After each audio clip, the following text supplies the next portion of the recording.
Hey, this is Stephen Platinum, your friend in wrestling with Platinum versus ProSouth Wrestling, their 13th anniversary show. It took place just now, December 17th, 2021. How was the show? I'll just give you some notes right beforehand before I dive into the matches themselves. For those of you listening to me do this for the first time, what I do is I don't do a move by move take. I don't do any kind of star systems or any of the rest of that horse shit. I just give my overall impressions of the matches and that kind of thing. So it doesn't run you too long, and it's certainly cool. Would I advise you to go watch this show? Yes, I would. It was my favorite Pro South show that I've ever seen. Um, I thought the ring work on average was the best they've ever done. I thought everything after intermission in particular was sensational.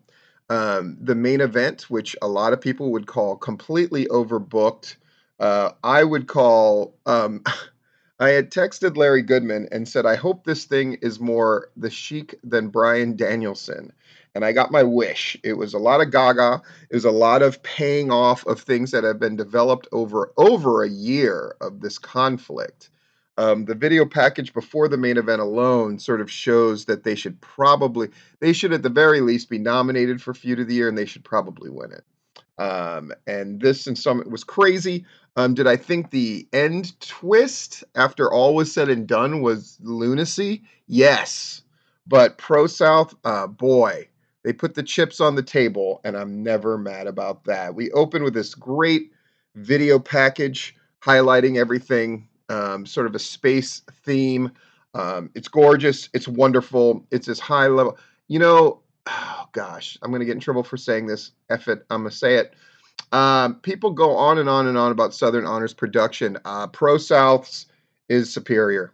I think the video packages are fantastic.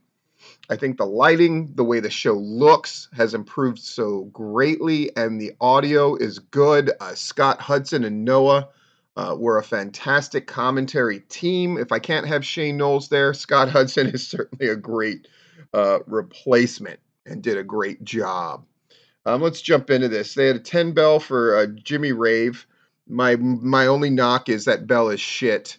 If you can't have a bell that resonates or know how to ring it, you have to practice that shit. I know you're saying, Steve, you're crazy. I'm not crazy. I used to practice the bell ringing, or get a bell that actually resonated.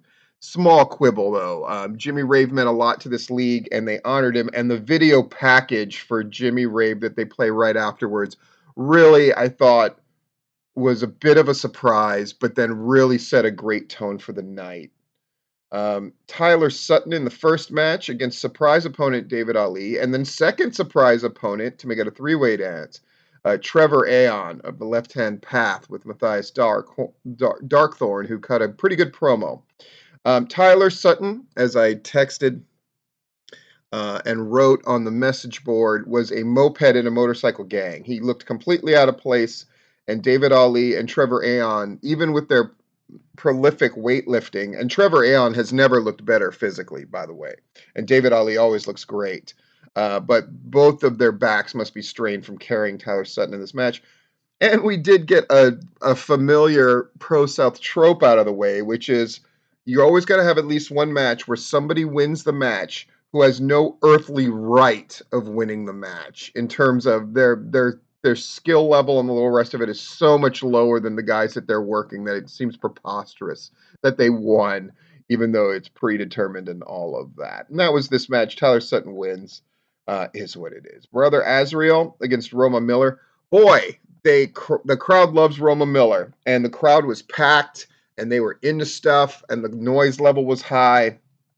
It's the best Pro South crowd I've ever seen. I'm sure they've had ones as good, but this crowd was into everything all night.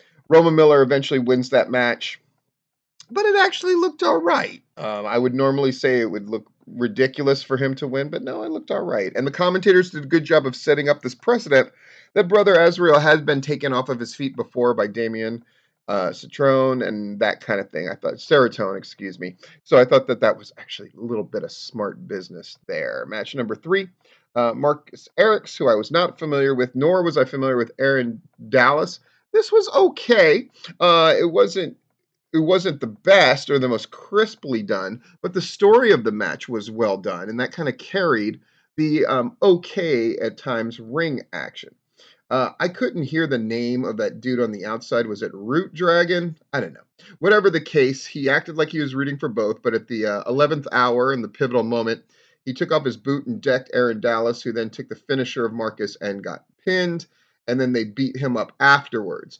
I hate when heels endlessly beat up a face, as was what happening here, if it's not justified. And Scott Hudson, smart man that he is, covered it really well and said, Aaron Dallas is still new here at ProSouth, and a lot of the guys don't know if they could trust him, so nobody coming out to help him. I loved it. I loved it. Eddie Graham would have been very proud, Scott Hudson. Really good. Fourth match, three teams, Jackson Nauticism, Southern Strong Style, and League of Terribles, um, Dead Crow and Cameron Keast.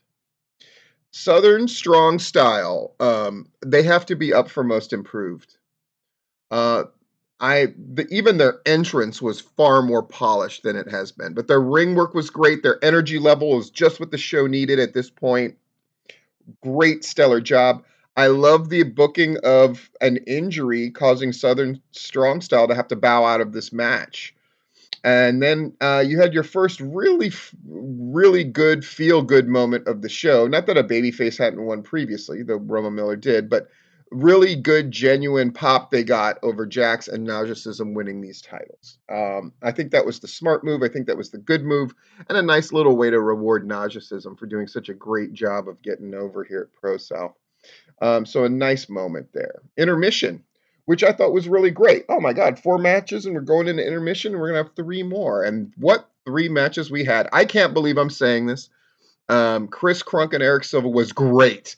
The promos they had beforehand, the video package was stellar.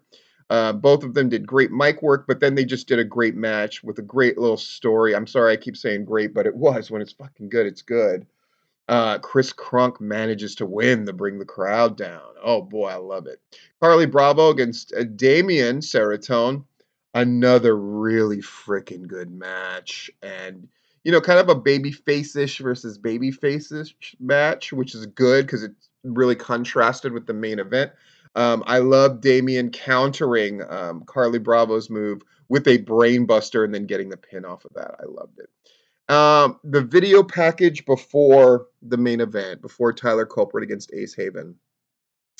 Wow, what a story that they told. I absolutely love the video package. The match itself, first match, I guess you'd call it the first match, ends with Tyler Culprit hitting Ace Haven with his umbrella and getting DQ'd and thinking he's getting out of it.